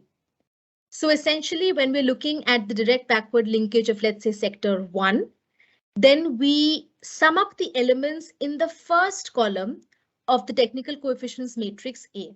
If we're looking at the direct backward linkage of sector 2, we sum up the elements column-wise in the second column of the technical coefficients matrix A, and so on. So in this manner, we go on to sum up the various elements in a column-wise fashion as per the sector which pertains to a given column within the technical coefficients matrix A. In the matrix notation, this is classified as I-A. Similarly, we calculate the total backward linkage. The measure of total backward linkage allows us to capture both the direct as well as the indirect effects and is given by the column sums of the total requirements matrix L. In the previous case for direct backward linkage, we were looking at the technical coefficients matrix A. For the total backward linkage, we'll be looking at the total requirements matrix, also called the Leontief inverse matrix L. You would realize that this is the same as the output multipliers discussed previously. The output multipliers also involved calculating the column sums for a given sector. And here as well, we will be calculating the column sums for a given sector to calculate its total backward linkage.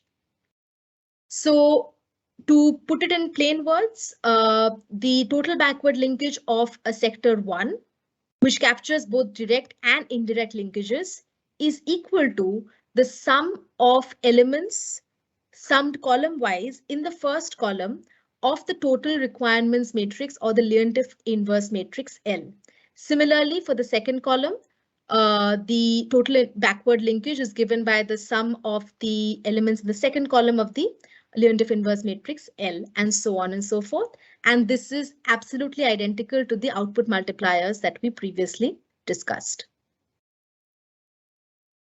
Now you would realize that even when we come up with certain understanding of the direct and the total backward linkages, it is difficult to assess the strength of a backward linkage because there is no reference point for comparison.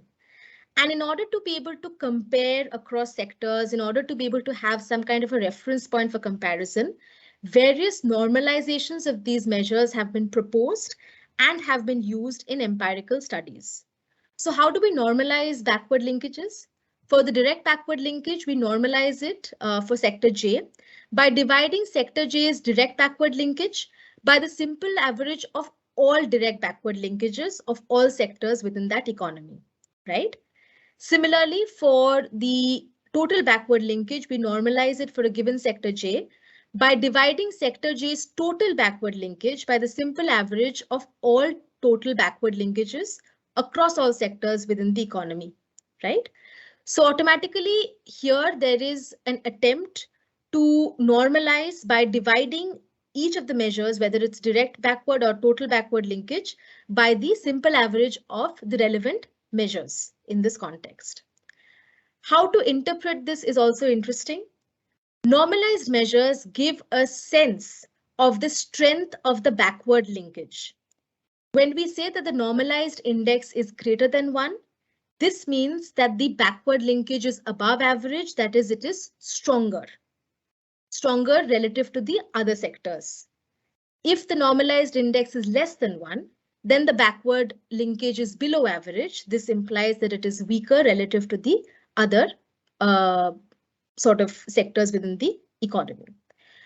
So again, this is a relative notion, and this is an attempt to make some sense of the strength of the backward linkage. Similarly, we will also be conducting normalization for the forward linkages once we get to that point.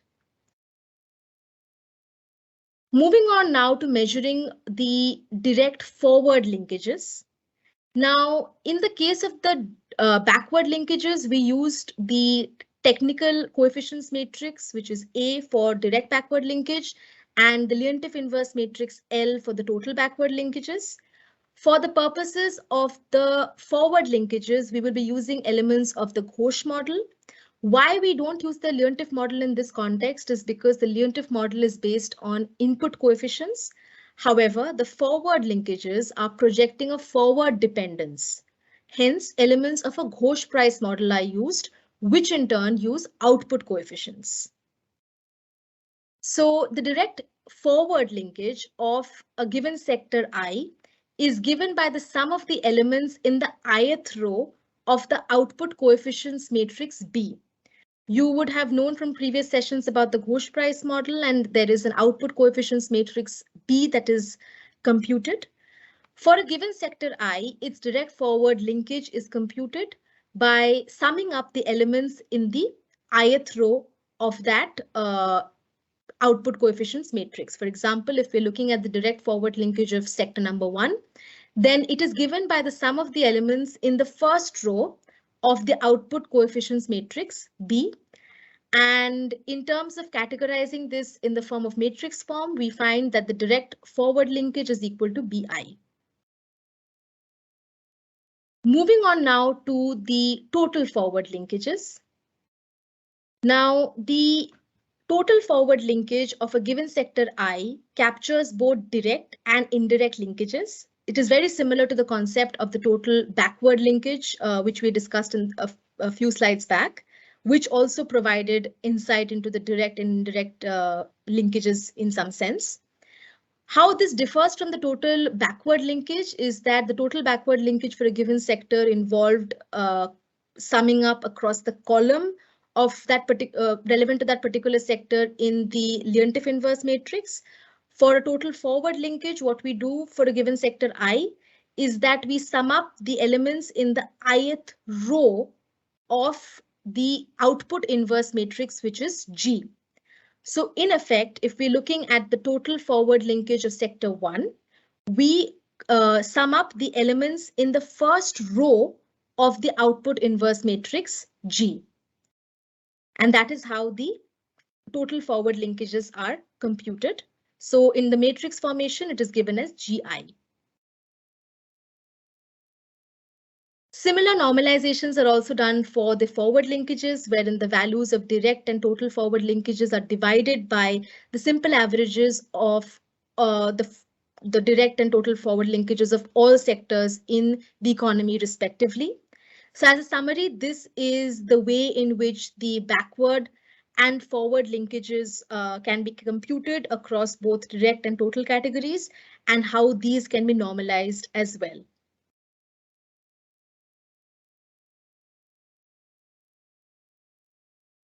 It is also important to understand how we can interpret the results accurately. So the reason why we focus on normalizing the measures of forward and backward linkages is in order to classify various sectors in a four-fold classification. These four-fold classification measures is as follows. So when we have sectors wherein both the forward as well as the backward linkages are less than 1, this would imply that both the forward and the backward linkages are in some sense below average or are weaker, and therefore the entire sector is generally independent. It means that the sector has lower number of linkages or less linkages with other sectors in the economy, or no linkages with other sectors in the economy. So there is a general degree of independence that accompanies sectors wherein both their forward and backward linkages are less than 1. On the other hand, if both the forward and backward linkages are greater than 1, this would imply that the sector is very dependent in general. It is connected to other sectors both through its forward and its backward linkages. It would also showcase the fact that it is deriving both inputs from other sectors as well as selling output to other sectors. So it is well connected to other sectors within the economy, which is this portion of the fourfold classification. Moving on now to a case wherein the forward linkage is less than 1, but the backward linkage is high and greater than 1.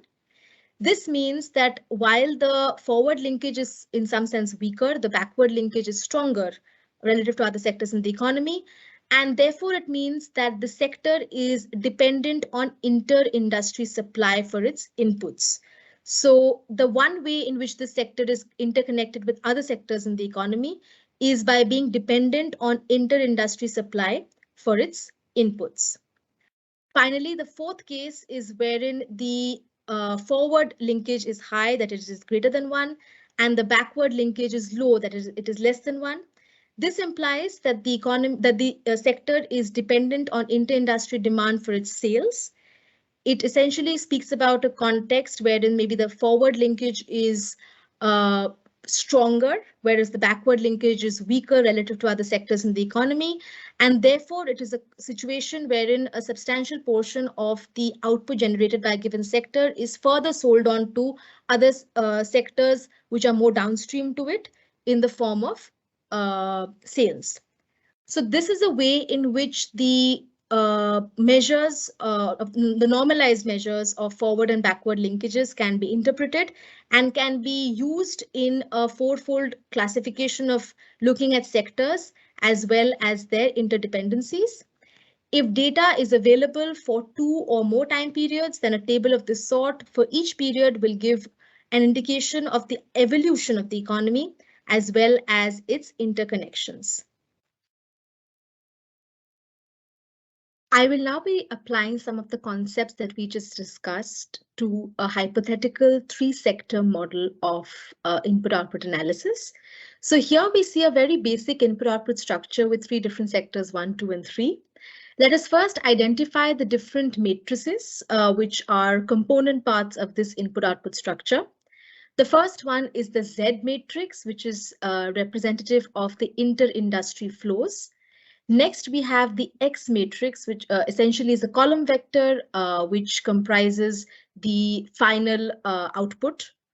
Finally, we also have the F matrix, which is essentially a column vector once again that represents the final demand. So X, Z, and F, all of these are the different component parts of the input-output structure for our hypothetical 3-sector model. Moving on from here, the first thing that we compute is we look to understand what is X hat. X hat essentially is the diagonalized matrix of the total output vector X. So X hat is computed by diagonalizing the elements in the column vector X in a matrix form.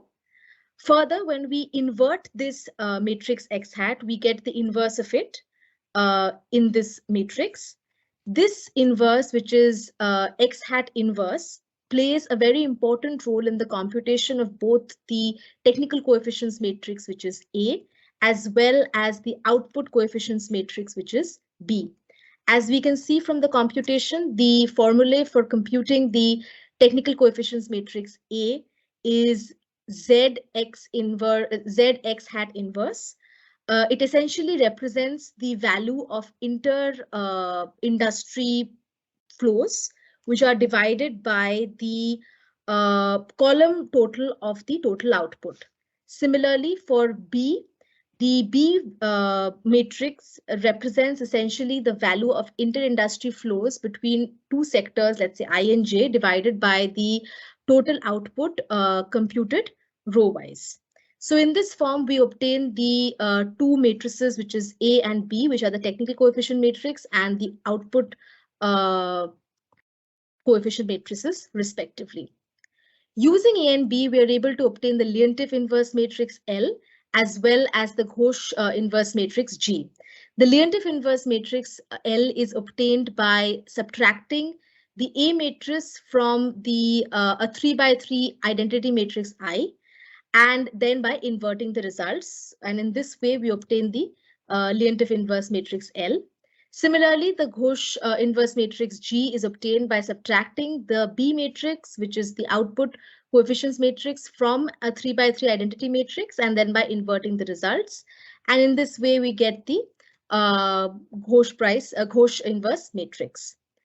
Now, the next step that we will go on to do is to calculate the direct backward linkages.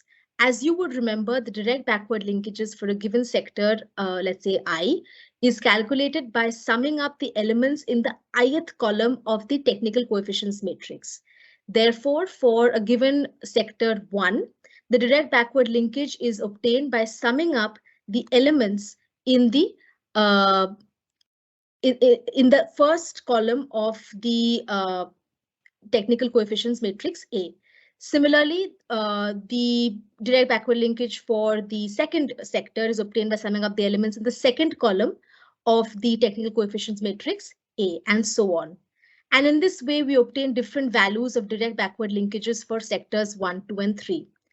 Similarly, if we look at calculating the direct forward linkages for sectors 1, 2, and 3, we have to sum up for a given sector the elements row-wise of that sector from the output coefficients matrix. So for the first sector, let's say the sector 1, the forward linkage, the direct forward linkages are computed by summing up the elements in the first row of the Ghosh inverse matrix, of the, I'm so sorry, of the output coefficients matrix. Similarly, the direct forward linkage of the second sector is obtained by summing up the elements row-wise in the output coefficients matrix B, and so on. The next step is to understand the total backward linkages. The total backward linkages are similarly calculated by summing up elements in the Leontief inverse matrix in a column-wise fashion. The total backward linkage for sector 1 is obtained by summing up the elements in the first column of the Leontief inverse matrix column-wise. Similarly, the total forward linkages are obtained by summing up the elements row-wise in the Ghosh inverse matrix, which is G. We can see here that for the first sector, the total forward linkages are obtained by summing up these elements, which are in the first row, in a row-wise fashion in the Ghosh inverse matrix. So in this way, we have different values now of the direct backward linkages, direct forward linkages, the total backward linkages, and the total forward linkages. What makes this evident, of course, is the fact that there are different values attached to it. So we have, for example, in the case of total backward linkages, there's 2.6, 2.7, and 2.18. So relatively against each other, we can rank them in terms of 1, 2, and 3. However, we do not exactly know how to compare them because there is no frame of reference at this point. And herein, it becomes important to normalize these linkages. In order to normalize the direct backward linkages, the process we follow is that we first analyze the simple average of the direct backward linkages across all sectors. This is obtained by summing up the direct backward linkages across all sectors and dividing it by the number of sectors, which is 3. Then the normalized direct backward linkage for each sector is obtained by dividing the value of the direct backward linkage for a given sector by this average number, which is 0.6119. So in this manner, we see that by dividing the direct backward linkage of each sector by the average direct backward linkage across all sectors, we are able to obtain the normalized backward linkages. These are in the form of the numbers 1.08, 1.16, 0.74, etc. And we see that these numbers are either in the range of above 1 or below 1. We know that if the value of a normalized backward or forward linkage is above 1, then it indicates that it is above average, that it is stronger in relation to other sectors. And similarly, we also know that in the case that the value of a normalized backward or forward linkage is below 1, then it is below average, that is, it is weaker relative to other sectors in the economy. And automatically, we are able to categorize the sectors with respect to this relative strength of their forward and backward linkages by having a reference point in mind, which is the number 1, using the normalization process. Using a similar pattern, we can also obtain the normalized figures for the forward, direct forward linkages, the total forward linkages, as well as for the total backward linkages, and therefore normalization measures are obtained in this manner. The last thing that we'll do here is to understand how we can classify sectors on the basis of their of the strength of their forward and backward linkages. So, for example, if we look at the total backward and total forward linkages and the normalized measures of the same, which are provided here, we see that for sector 1, both the forward as well as the backward linkages are greater than 1. This indicates that they are above average. This indicates that they're stronger than the other sectors within the economy.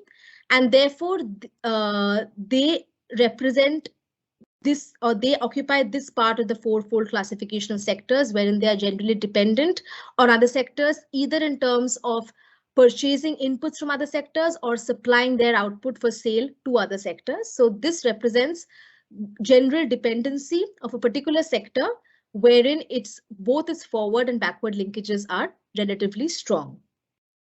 The second sort of category that we observe is that in the case of the second sector, which is sector number 2, the total backward linkage is stronger, wherein it is above 1. However, the total forward linkage is weaker, wherein it is less than 1.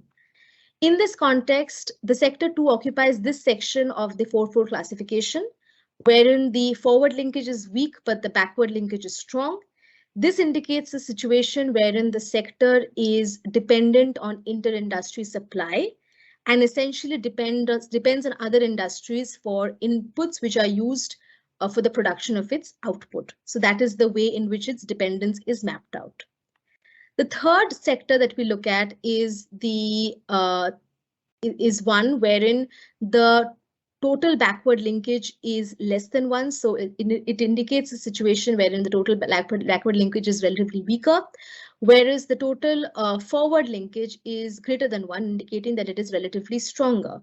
Such a sector occupies this position in the fourfold classification, wherein its total backward linkage is relatively weaker, however, its total forward linkage is relatively stronger, indicating that it is dependent on inter-industry demand for the sale of its products, and essentially a substantial section of its output is sold to other industries in the form of output. So in this way, we are able to classify the different sectors according to the strength and weaknesses of their backward and forward linkages and make decisions about which industries or sectors are dependent on which other sectors and how those interconnections are mapped out.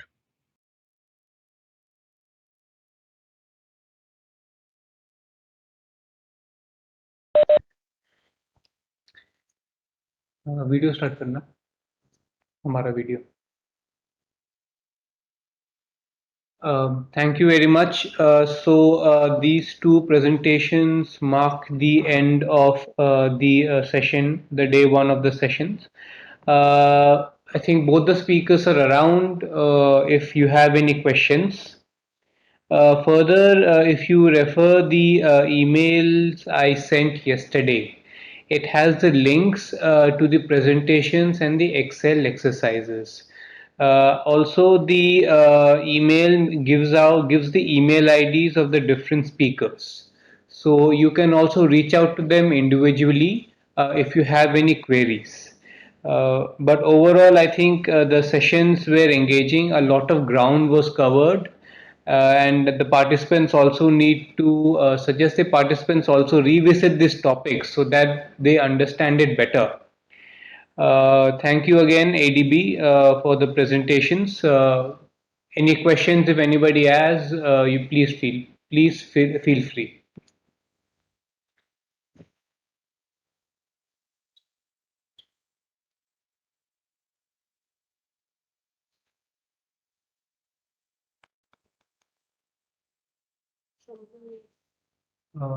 Chat में कुछ है?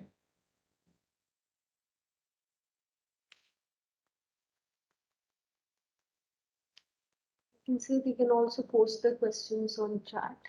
You can also post your questions on chat. We'll Maybe for tomorrow's session.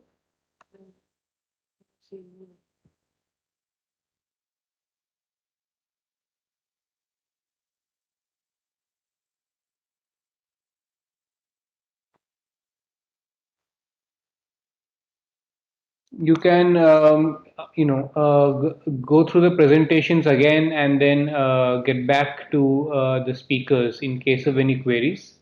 So if there are no questions, I would like to thank ADB for these wonderful presentations, and we'll be ending today's session. For tomorrow's session, we have input output analysis at the regional level and also a session on exports decomposition. So that should be interesting. The meeting link details have been shared in an email previously. So please join us tomorrow from 2:30 to 4:30. Thank you very much.